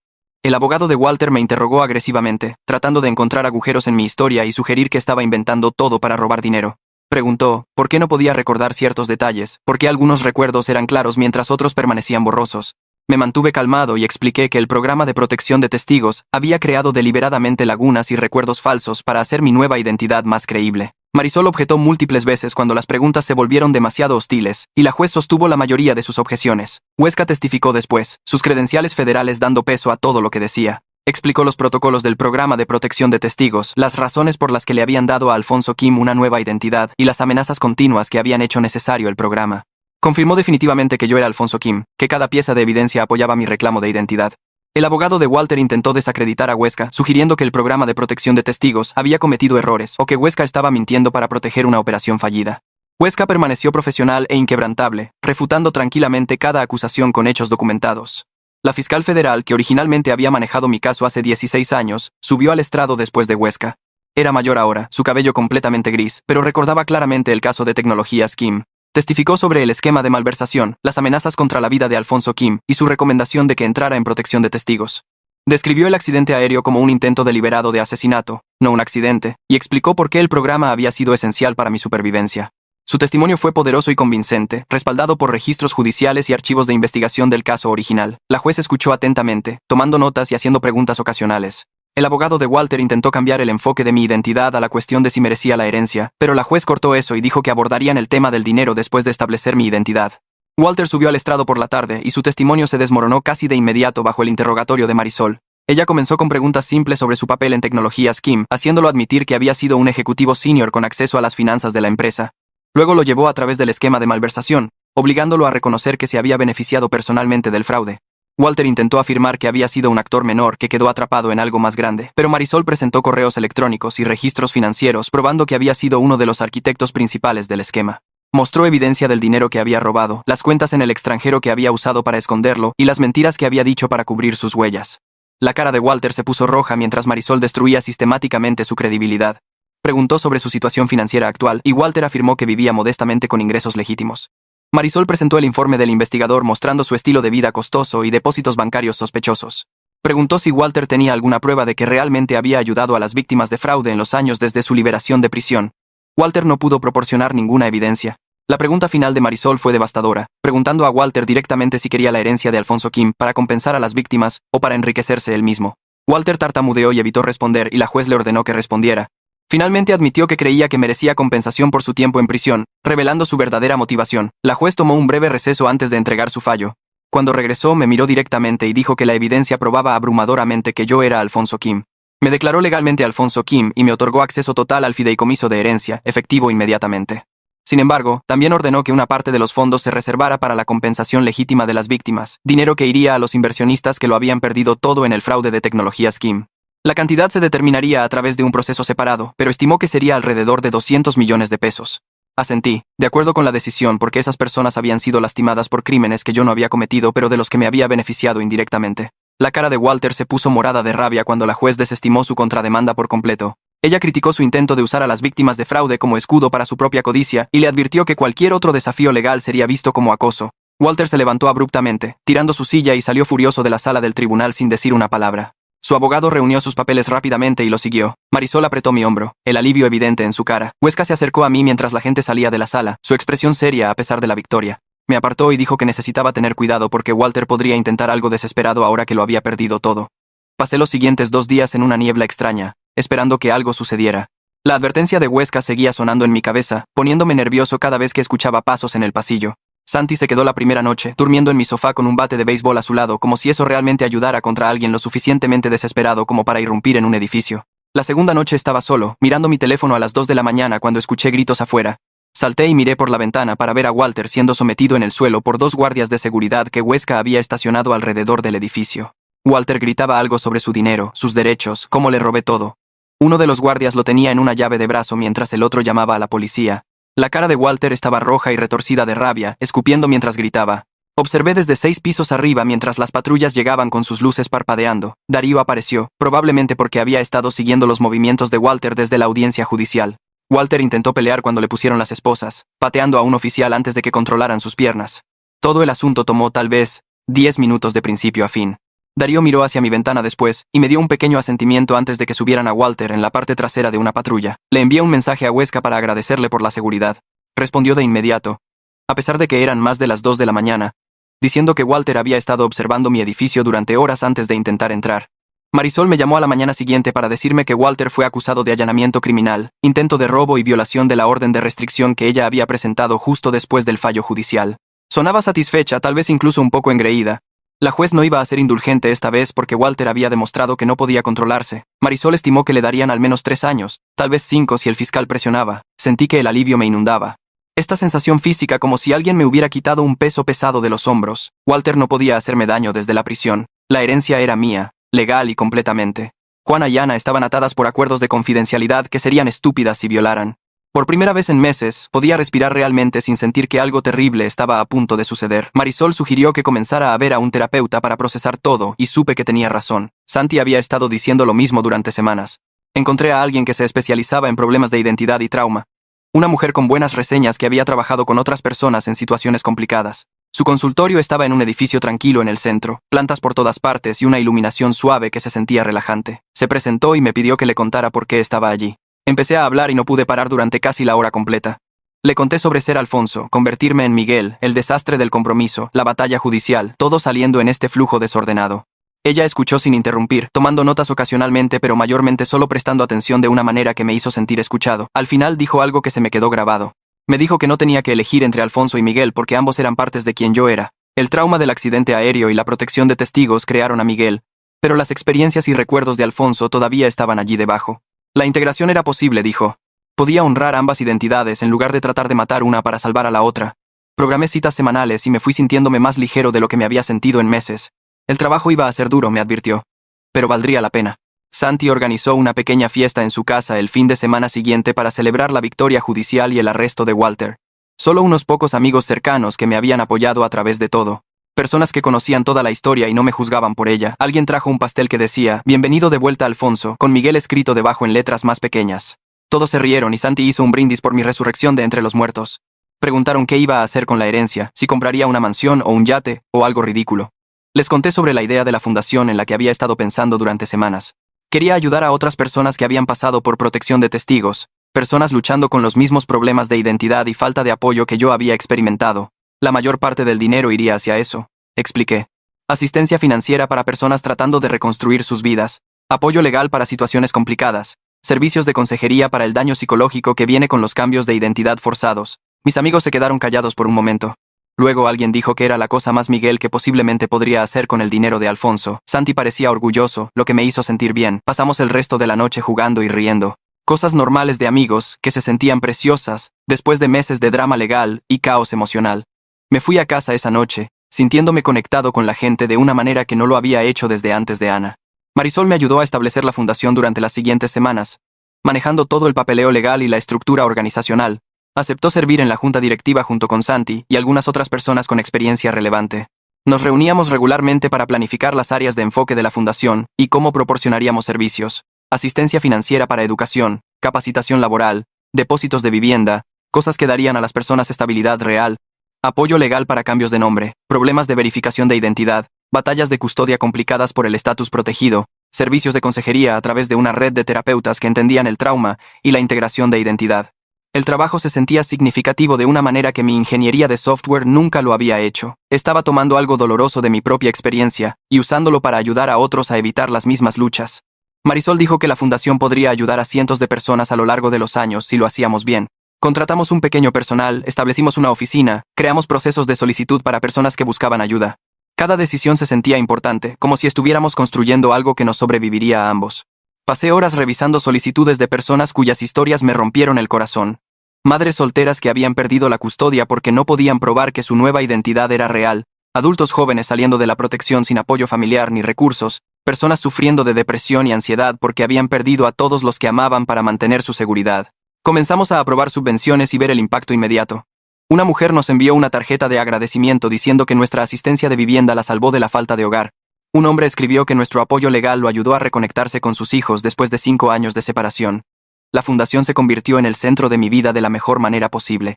Comencé a contactar a miembros lejanos de la familia Kim que no había visto en 15 años. Mi tía fue la primera persona a la que contacté, enviándole un correo electrónico cuidadoso explicando que estaba vivo y quería reconectar si ella estaba dispuesta. Me llamó en 1 hora, llorando tan fuerte que apenas podía entenderla. Había llorado a Alfonso durante 15 años, asistido a un servicio conmemorativo, visitado lo que pensaba que era mi tumba. Ahora estaba de vuelta y no podía creerlo. Nos reunimos para tomar un café y ella trajo álbumes de fotos de mi infancia, fotos que apenas recordaba. Me contó historias sobre mis padres, mi abuela, vacaciones familiares y días festivos que desencadenaron fragmentos de memoria real enterrados bajo los fabricados. Recordé la risa de mi madre, la forma en que mi padre solía hacer chistes terribles en la cena, el olor de la cocina de mi abuela. Estos no eran recuerdos implantados del programa de protección de testigos. Eran piezas reales de Alfonso que habían sobrevivido a 15 años de ser Miguel. Mi tía lloró de nuevo cuando le conté sobre la fundación. Dijo que mi madre estaría orgullosa de lo que estaba haciendo con la herencia. Otros miembros de la familia fueron igualmente acogedores cuando me acerqué. Algunos estaban conmocionados, otros sospechosos al principio, pero la mayoría entendió por qué había tenido que desaparecer. Un primo me invitó a una reunión familiar que sucedería en 2 meses. La idea de estar rodeado de los Kim de nuevo se sentía tanto aterradora como necesaria para mi sanación. El proceso de integrar mis 2 identidades tomó meses de terapia y duro trabajo emocional. Mi terapeuta me ayudó a entender que Miguel no era una mentira, era un mecanismo de supervivencia que se volvió real a través de años de vivir. Alfonso no estaba muerto. Estaba inactivo, esperando a que fuera lo suficientemente seguro para existir de nuevo. Podía ser ambos.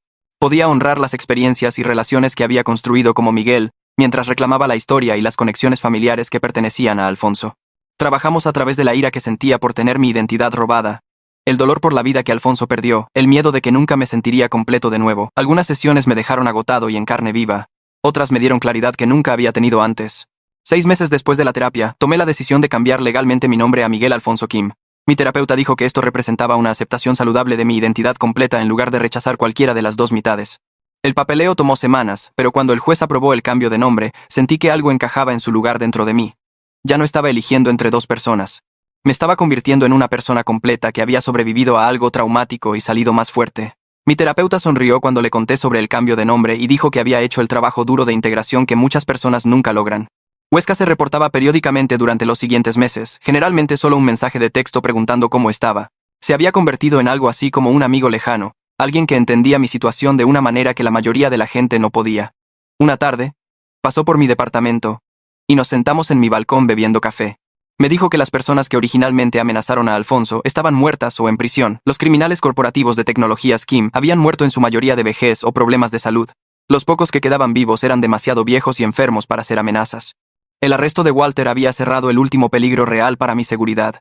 Huesca dijo que el programa de protección de testigos consideraba oficialmente mi caso cerrado con éxito. Era libre de vivir como Miguel Alfonso Kim, sin mirar por encima del hombro nunca más. Hablamos durante más de 1 hora sobre todo lo que había sucedido. Huesca admitió que había luchado con la decisión de darme una opción sobre mi futuro, en lugar de forzar la reubicación. La política del programa decía que los testigos comprometidos tenían que desaparecer de inmediato, pero al verme construir una vida real como Miguel durante 5 años, le hizo cuestionar si esa política siempre era correcta. Había doblado las reglas y podría haber perdido su trabajo. Le agradecí por confiar en mí lo suficiente como para tomar mi propia decisión. Nos separamos en buenos términos, estrechando manos como iguales en lugar de agente y testigo protegido. Me dijo que llamara si alguna vez necesitaba algo y creí que lo decía en serio. Santi y yo hicimos un viaje a Monterrey 6 meses después del fallo judicial. Condujimos un viernes por la mañana, la silueta de la ciudad apareciendo a través de la niebla mientras cruzábamos las montañas. Había evitado Monterrey durante 15 años porque estar allí se sentía peligroso, como si pudiera desencadenar accidentalmente recuerdos que romperían la identidad cuidadosamente construida de Miguel. Ahora necesitaba enfrentarlo. Encontramos el sitio conmemorativo del accidente aéreo en un pequeño parque cerca del aeropuerto. 3 placas de bronce con los nombres de las víctimas, incluido Alfonso Kim. Había flores frescas en la base aunque el accidente ocurrió hace 15 años. Alguien todavía recordaba y le importaba. Me quedé allí mirando mi propio nombre en la placa conmemorativa. Esta extraña sensación de duelo y aceptación me invadió. Alfonso murió ese día de alguna manera. La persona que había sido antes del accidente se había ido para siempre. Pero Miguel había vivido y crecido en alguien más fuerte. Las 2 identidades se estaban fusionando en una sola persona que sobrevivió a algo traumático y salió mejor por ello. Santi se paró a mi lado en silencio dándome espacio para procesar. Lloré por primera vez desde la audiencia judicial. Realmente lloré dejando salir años de confusión y dolor. Cuando terminé, Santi me abrazó y dijo que deberíamos ir a comer. Pasamos el resto del fin de semana explorando Monterrey, visitando lugares que recordaba de la infancia de Alfonso. Mi viejo barrio se veía diferente pero familiar. La escuela a la que asistí había sido renovada. El parque donde solía jugar baloncesto tenía equipo nuevo. Me sentía como un fantasma caminando por mi propio pasado. Pero no dolió de la manera que esperaba. Se sintió como cerrar un capítulo adecuadamente, en lugar de dejarlo abierto y sangrando. Vendí mi negocio de consultoría de ingeniería de software 6 meses después del fallo judicial. Un competidor había estado tratando de comprarme durante años, y finalmente acepté su oferta. El precio de venta fue sustancial, sumándose a la herencia, y dándome completa libertad financiera para enfocarme en la fundación a tiempo completo. Mi último día en la oficina se sintió agridulce. Había construido ese negocio desde la nada como Miguel Acosta, demostrando que podía tener éxito sin el dinero de Alfonso. Ahora me alejaba para hacer algo más significativo. La fundación había crecido más allá de mis expectativas iniciales. Habíamos ayudado a más de 50 personas en el primer año, proporcionando subvenciones para educación, vivienda, servicios legales, consejería. Cada semana traía nuevas solicitudes de personas desesperadas por apoyo. Contraté personal adicional y amplié nuestros servicios. El trabajo era desafiante pero gratificante de una manera que la ingeniería de software nunca fue. Sentía que estaba viviendo auténticamente por primera vez en mi vida. Mi pasado ya no me definía, pero informaba quién elegía ser. El trauma y la confusión tenían propósito ahora. Podía tomar todo lo que había aprendido y usarlo para ayudar a otros a navegar desafíos similares. Algunos días eran difíciles leyendo solicitudes de personas cuyas situaciones me recordaban mis propios peores momentos. Otros días traían alegría cuando alguien enviaba una nota de agradecimiento o llamaba para decir que nuestra ayuda cambió su vida. Estaba construyendo algo que me sobreviviría y ayudaría a la gente mucho después de que yo me fuera. Empecé a salir de nuevo 8 meses después del fallo judicial, lo cual me aterraba después de la traición de Ana. Mi terapeuta me recordó que no todas eran unas interesadas manipuladoras buscando explotarme. Existían personas reales que podían amarme por quien era, historia complicada y todo. Conocí a alguien a través de la fundación, una mujer que trabajaba con sobrevivientes de trauma y entendía el impacto psicológico de los problemas de identidad. Su nombre era Sara, y había aplicado para ser consejera en nuestra red. Hablamos después de su entrevista sobre su experiencia trabajando con personas que habían sobrevivido a abuso, trata, protección de testigos. Ella entendía mi viaje de una manera que la mayoría de la gente no podía. La invité a un café una semana después, siendo completamente honesto sobre mi historia complicada desde el principio. Le conté sobre Alfonso, Miguel, el accidente aéreo, la protección de testigos, la traición de Ana, todo. Ella escuchó sin juzgar y dijo que todos tenían historias complicadas. Ella había sobrevivido a su propio trauma y pasado años en terapia aprendiendo a confiar de nuevo. Empezamos a salir lentamente, tomando tiempo para construir confianza y conexión. Ella nunca preguntó sobre la herencia o cuánto dinero tenía. Le importaba el trabajo de la fundación y la persona en la que me estaba convirtiendo. Santi la conoció después de un mes y dio su aprobación, diciendo que parecía genuina y amable. Mi terapeuta dijo que Sara representaba patrones de relación saludables. Alguien que respetaba mis límites y apoyaba mi sanación. Por primera vez desde Ana, me sentí esperanzado sobre construir algo real con otra persona. 3 semanas después del acuerdo, abrí mi laptop para revisar el correo electrónico y vi que Marisol me había enviado un mensaje urgente con un enlace a un sitio web de chismes. El titular hizo que se me cayera el estómago. El ex prometido del heredero muerto habla, me manipuló y robó mi futuro. El artículo presentaba a Juana sentada en su sala con una foto de Ana llorando al fondo. Afirmaba que había engañado a Ana en la relación específicamente para esconder mi identidad secreta, que le había prometido el mundo a su hija, y luego se lo había robado. Decía que la herencia pertenecía legítimamente a Ana porque había sufrido 3 años con ese hombre, y merecía compensación. El artículo incluía detalles sobre el acuerdo de confidencialidad que Juana claramente había violado al dar esta entrevista. Llamé a Marisol de inmediato y ella ya estaba preparando el papeleo de la demanda.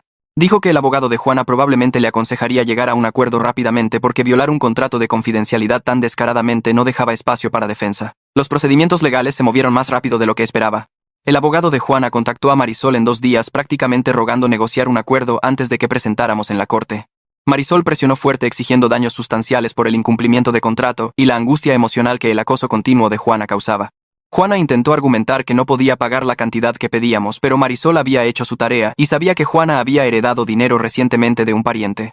Después de una semana de negociaciones de ida y vuelta, Juana acordó pagarme 4 millones de pesos en daños.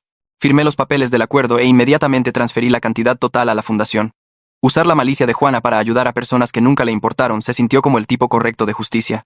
La carta de Ana llegó un martes por la mañana escrita a mano en papel caro que probablemente costó más que mi primer auto. Escribió que sentía todo lo que pasó.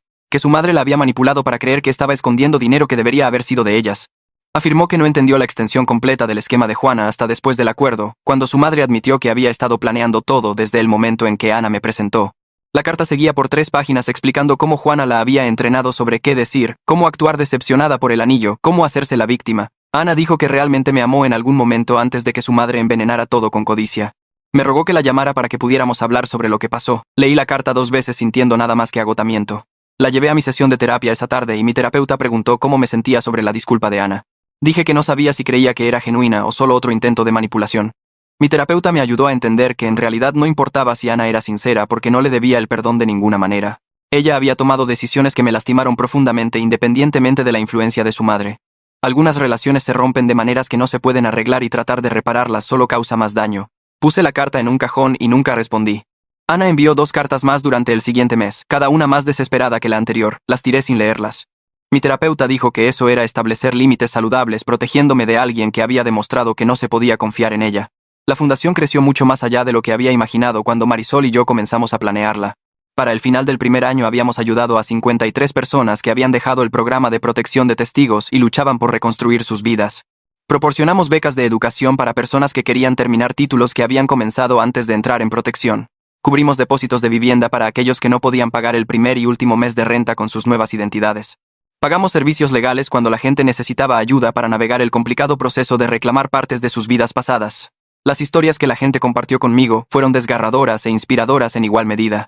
Una mujer llamada Jennifer me dijo que nuestra beca de vivienda literalmente le salvó la vida porque había estado durmiendo en su auto durante 2 meses después de dejar la protección con nada más que un nuevo nombre y un boleto de autobús.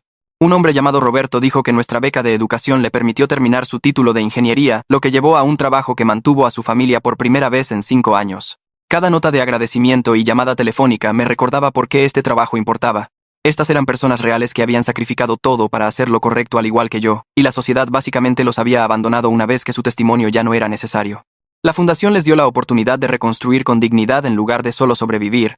Contratamos a 3 miembros del personal a tiempo completo para manejar solicitudes y coordinar servicios. Marisol permaneció en la junta directiva ofreciendo su experiencia legal como voluntaria. Santi se unió a la junta también ayudando con la recaudación de fondos y el alcance comunitario. La invitación a la conferencia vino de una organización que se especializaba en trauma y problemas de identidad. Querían que hablara en su reunión anual sobre mi experiencia con el cambio de identidad forzado y el impacto psicológico de vivir como otra persona durante 15 años. La idea de pararme frente a cientos de personas y compartir mi historia públicamente me daba ganas de vomitar. Había hecho una entrevista con un periodista cuidadosamente controlada y editada. Esto sería en vivo, sin guión, con profesionales de salud mental y sobrevivientes de trauma observando cada una de mis palabras. Mi terapeuta me animó a aceptar la invitación, diciendo que sería bueno para mi proceso de sanación adueñarme de mi historia de una manera tan pública. Santi dijo que vendría conmigo para apoyo moral. Sara se ofreció a ayudarme a preparar mi discurso. Pasé 3 semanas escribiendo y reescribiendo lo que quería decir, tratando de encontrar el equilibrio correcto entre honestidad y privacidad. El día de la conferencia me paré tras bambalinas con mis notas temblando en mis manos mientras el moderador me presentaba a la audiencia. Salí ante un aplauso cortés y miré el mar de caras devolviéndome la mirada. Por un momento no pude recordar ni una sola palabra de las que había planeado decir. Entonces vi a Santi en la tercera fila dándome un pulgar arriba y algo se asentó en mi pecho. Empecé a hablar sobre el accidente aéreo, el hospital, el hombre de traje que me dio a elegir entre la muerte y la desaparición. Describí lo que se sentía despertar con recuerdos fabricados, mirar en el espejo y ver la cara de un extraño con mis ojos. Expliqué el miedo constante de ser descubierto, la soledad de no tener un pasado real para compartir con nadie. Hablé sobre Ana y Juana, sobre cómo mi identidad oculta me hizo vulnerable a personas que me veían como una cuenta bancaria andante. Cuando terminé de hablar, la sala estuvo completamente en silencio, por lo que pareció una eternidad. Luego alguien comenzó a aplaudir y de repente todos estaban de pie, aplaudiendo como si hubiera hecho algo valiente en lugar de solo sobrevivir. Durante el periodo de preguntas, varias personas compartieron sus propias experiencias con el trauma de identidad. Una mujer habló sobre ser adoptada y nunca conocer a su familia biológica. Un hombre describió vivir en el closet durante 30 años antes de salir. Sus historias no eran las mismas que la mía, pero la experiencia central de esconder tu verdadero ser resonó en todas nuestras diferentes circunstancias. Después de la conferencia, al menos una docena de personas se me acercaron en privado para compartir detalles más personales sobre sus luchas de identidad. Algunos de ellos lloraron. Algunos me agradecieron por hacerlos sentir menos solos. Conduje a casa esa noche sintiéndome agotado pero más ligero de alguna manera. Como si hubiera dejado un peso que había estado cargando por demasiado tiempo. El juicio de Walter tuvo lugar 4 meses después de su arresto por irrumpir en mi edificio. Su abogado argumentó clemencia afirmando que Walter tenía problemas de salud mental y merecía tratamiento en lugar de prisión. El fiscal presentó evidencia del largo historial criminal de Walter, incluyendo la condena original por malversación y varias instancias de fraude que había cometido después de su liberación. La juez escuchó a ambos lados y luego entregó una declaración sobre el patrón de comportamiento de Walter. Notó que había tenido múltiples oportunidades para cambiar sus formas, pero consistentemente eligió perseguir dinero a través de medios ilegales. Dijo que su intento de extorsionarme mostraba que no había aprendido nada de su sentencia de prisión anterior. La juez sentenció a Walter a 5 años de prisión por intento de extorsión, allanamiento de morada y violación de la orden de restricción. La cara de Walter se puso roja y comenzó a gritar sobre cómo le había robado su dinero, cómo la herencia debería haber ido a las víctimas de fraude. El alguacil tuvo que sacarlo físicamente de la sala del tribunal mientras gritaba amenazas. Me senté allí viéndolo ser arrastrado y sentí principalmente alivio. No podía amenazarme más, no podía aparecer en mi casa o intentar obligarme a entregar dinero que nunca fue suyo. Parte de mí esperaba que la prisión finalmente motivara a Walter a buscar ayuda y cambiar su vida, pero no contenía la respiración. Algunas personas están demasiado comprometidas con su propia victimización para asumir la responsabilidad de sus elecciones. Un año después de que el tribunal me declarara legalmente vivo como Alfonso Kim, estaba en una relación saludable con alguien que realmente me amaba por quien era. Sara y yo habíamos estado saliendo durante 8 meses, tomando todo con calma porque todavía estaba aprendiendo a confiar en alguien después de la traición de Ana. Sara nunca preguntó sobre el dinero de la herencia o sugirió formas en que debería gastarlo. Le importaba el trabajo de la fundación y la persona en la que me estaba convirtiendo a través de todo el caos. Pasamos fines de semana haciendo senderismo en las montañas, cocinando la cena juntos, hablando de nuestras infancias y nuestras esperanzas para el futuro. Ella me contó sobre su propia historia de trauma, la relación abusiva que había sobrevivido en sus 20, los años de terapia que tomó sentirse segura con alguien de nuevo.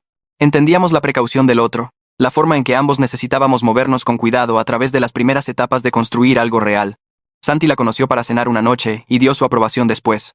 Dijo que Sara parecía genuina y amable, nada como la falsa dulzura de Ana que escondía manipulación debajo. Mi terapeuta dijo que Sara representaba patrones de relación saludables, alguien que respetaba mis límites y apoyaba mi sanación sin intentar arreglarme o apresurar mi proceso. Presenté a Sara a algunos de los miembros de mi familia Kim en una recaudación de fondos de la fundación. Mi tía me apartó más tarde y dijo que le gustaba la calidez de Sara y la forma en que me miraba como si yo importara. Por primera vez desde Ana, me sentí esperanzado sobre construir un futuro con otra persona. La asociación de la fundación con agencias federales se desarrolló gradualmente en el transcurso de varios meses. Marisol me conectó con funcionarios que supervisaban los resultados del programa de protección de testigos y comencé a abogar por un mejor apoyo de salud mental durante el proceso de transición. Compartí mi propia experiencia de recibir una nueva identidad con mínima preparación psicológica para lo que eso significaría a largo plazo. Los recuerdos fabricados me ayudaron a mezclarme, pero también crearon una desconexión de mi ser real que tomó años procesar. Argumenté que los participantes necesitaban terapia continua, no solo durante la transición inicial, sino durante años después mientras navegaban las complejidades de vivir como otra persona. Las agencias fueron sorprendentemente receptivas a mis sugerencias. Me invitaron a consultar sobre mejoras del programa usando mi perspectiva única como sobreviviente y defensor. Desarrollamos nuevos protocolos para la evaluación y apoyo de salud mental. Creamos mejores programas de asistencia de transición que no solo arrojaban a las personas a nuevas vidas con una identificación falsa y un boleto de autobús. Establecimos redes de apoyo entre pares para que las personas que dejaban el programa pudieran conectarse con otros que entendían su experiencia. El trabajo se sentía significativo de una manera que mi carrera de ingeniería de software nunca lo había hecho. Estaba usando todo lo que había aprendido, todo el dolor y la confusión y eventual sanación para hacer el sistema mejor para futuros participantes. Mi defensa ayudó a dar forma a políticas que protegerían a personas que nunca conocería, evitando que experimentaran el aislamiento y la crisis de identidad por los que había luchado solo. Compré una casa en un barrio tranquilo, con buena seguridad, pero también el tipo de calidez y carácter que la hacía sentir como un hogar. La dueña anterior había sido artista y había pintado murales en varias paredes que decidí conservar. El patio trasero tenía un jardín que necesitaba trabajo, pero tenía potencial. La sala tenía grandes ventanas que dejaban entrar la luz del sol de la tarde. Sara me ayudó a elegir muebles y decorar el espacio agregando toques que reflejaban nuestras personalidades. Organizamos cenas para amigos y miembros de la junta de la fundación llenando la casa de risas y conversación. Santi venía la mayoría de los fines de semana ayudándome a arreglar el jardín y bromeando que finalmente me había convertido en un adulto real con una casa y una novia que no era una pesadilla. La casa representaba algo que nunca había tenido realmente. No como Alfonso Kim en la mansión de su familia, o como Miguel Acosta en su departamento genérico. Este era un espacio que había elegido y construido para mí mismo. Un lugar que se sentía seguro y permanente. Instalé un buen sistema de seguridad porque las advertencias de Huesca sobre mantenerse cuidadoso todavía resonaban en mi mente, pero también me aseguré de que la casa se sintiera acogedora en lugar de como una fortaleza. Quería un hogar que reflejara en quién me había convertido, alguien que había sobrevivido al trauma y salido del otro lado más fuerte pero no endurecido. La primera noche que dormí en la casa me quedé despierto sintiéndome agradecido por todo lo que me había llevado a este momento. El 15 grado aniversario del accidente aéreo cayó en una mañana fría en octubre. Había estado planeando la ceremonia durante semanas queriendo marcar la ocasión de una manera significativa sin ser morboso al respecto. Invité a Santi, Sara y algunos miembros de la familia Kim a reunirse en mi casa para un memorial privado. Mi tía trajo fotos de Alfonso Kim de niño, imágenes que nunca había visto porque no eran parte de mis recuerdos fabricados. Mirarlas se sintió extraño como ver una versión más joven de mí mismo en la vida de otra persona. Había escrito una declaración sobre supervivencia, identidad y elegir tu propio camino hacia adelante. De pie en mi sala con las personas que más importaban, leí lo que había preparado. Hablé sobre cómo Alfonso Kim murió en ese accidente aéreo de alguna manera, cómo la persona en la que se habría convertido nunca tuvo la oportunidad de existir. Pero también hablé sobre cómo Miguel Acosta creció de esas cenizas construyendo una vida que tenía significado y propósito real. Dije que Miguel Alfonso Kim representaba la integración de ambas identidades, reconociendo el pasado mientras abrazaba el presente. Hablé sobre cómo el trauma puede destruirte o transformarte, y la diferencia a menudo se reduce a si tienes personas que te apoyen a través del proceso. Agradecí a todos los presentes por ser parte de mi sanación, por aceptar todas las piezas complicadas de quien era. Mi tía lloró y me abrazó diciendo que su sobrino había crecido hasta convertirse en un buen hombre a pesar de todo. Santi hizo una broma sobre que yo era la única persona que conocía que había muerto literalmente y regresado mejor. Sara tomó mi mano y me dijo que estaba orgullosa de mí. Pasamos el resto del día compartiendo historias y recuerdos, honrando lo que se perdió mientras celebrábamos lo que se construyó en su lugar. Mi relación con Sara se profundizó durante los siguientes meses en el tipo de asociación que siempre había querido pero nunca pensé que encontraría. Construimos confianza lentamente aprendiendo los patrones y necesidades del otro. Ella fue paciente con mi paranoia ocasional sobre ser usado por dinero. Yo fui comprensivo cuando su trauma pasado la hacía retraerse emocionalmente. Trabajamos a través de conflictos hablando realmente de ellos en lugar de dejar que el resentimiento creciera. Ella apoyó mi trabajo en la fundación incluso cuando significaba que estaba estresado y distraído. Yo animé sus metas profesionales y celebré sus éxitos. 6 meses después de que compré la casa, Sara se mudó conmigo. Se sintió correcto de una manera que nada con Ana nunca lo había hecho. Estábamos construyendo algo real juntos basado en honestidad y respeto mutuo en lugar de manipulación y codicia. La fundación organizó una gran recaudación de fondos en la primavera, reuniendo a donantes y partidarios para celebrar nuestro primer año completo de operaciones. Sara había estado ayudándome a planear el evento durante semanas, manejando la logística y coordinando con proveedores. A mitad de la noche me llevó a un rincón tranquilo del lugar. Se puso de rodillas y sacó un anillo simple pidiéndome que me casara con ella. Dije que sí antes de que terminara la pregunta. Esta vez el compromiso fue real, construido sobre amor verdadero en lugar de esquemas y mentiras. Santi vio lo que pasó y comenzó a llorar lágrimas de felicidad diciendo que estaba orgulloso de lo lejos que había llegado. Mi tía nos abrazó a ambos y dio la bienvenida a Sara a la familia. El resto de la noche se convirtió en una celebración improvisada de nuestro compromiso. Personas a las que había ayudado a través de la fundación se acercaron a felicitarnos compartiendo lo felices que estaban de ver que algo bueno le sucediera a alguien que los había ayudado tanto. Miré alrededor a todas las caras sonrientes genuinas y sentí que finalmente había encontrado la vida que Alfonso Kim estaba destinado a tener solo por un camino diferente al que cualquiera podría haber predicho. La subvención llegó 6 meses después, más grande de lo que esperaba. 40 millones de pesos durante 3 años para expandirnos a nivel nacional. Contraté a 5 nuevos miembros del personal, todos personas que habían pasado por protección de testigos ellos mismos. Entendían la lucha de maneras que ningún libro de texto podría enseñar. Abrimos oficinas en 4 ciudades y comenzamos a recibir llamadas de personas de todo el país que necesitaban ayuda. La fundación se convirtió en algo real, algo que importaba más allá de mi propia sanación. Otras organizaciones comenzaron a contactarnos queriendo aprender de nuestro modelo. Presentamos en conferencias y capacitamos a trabajadores sociales sobre atención informada sobre trauma para personas reconstruyendo sus identidades. Mi historia se convirtió en una herramienta de enseñanza, prueba de que podía sobrevivir a algo imposible y construir una vida significativa después. 2 años después de que el juez fallara a mi favor, me paré en mi casa mirando fotos de boda en la pared. Sara y yo nos habíamos casado en una pequeña ceremonia con solo amigos cercanos y familiares. Sin drama, sin esquemas, solo 2 personas que se amaban construyendo algo real juntas. La fundación ahora ayudaba a más de 300 personas anualmente proporcionando subvenciones, apoyo legal y servicios de consejería. Había integrado ambas partes de mí mismo en alguien más fuerte que Alfonso o Miguel solos. Mi pasado ya no me perseguía, porque lo había convertido en propósito. La herencia que casi me destruye se convirtió en una herramienta para ayudar a otros a navegar desafíos similares. Sara se acercó por detrás de mí y envolvió sus brazos alrededor de mi cintura preguntando en qué estaba pensando. Le dije que estaba agradecido por todo, incluso las partes dolorosas que me llevaron aquí. Ella besó mi mejilla y dijo que así es como se ve el crecimiento, encontrando significado en el desastre. Me di cuenta de que tenía razón. A veces las peores situaciones te abren lo suficiente para dejar que algo mejor crezca a través. Así es como fue de mi lado. Ahora quiero escuchar tu versión. Deja tus pensamientos en los comentarios. Estaré leyendo más tarde.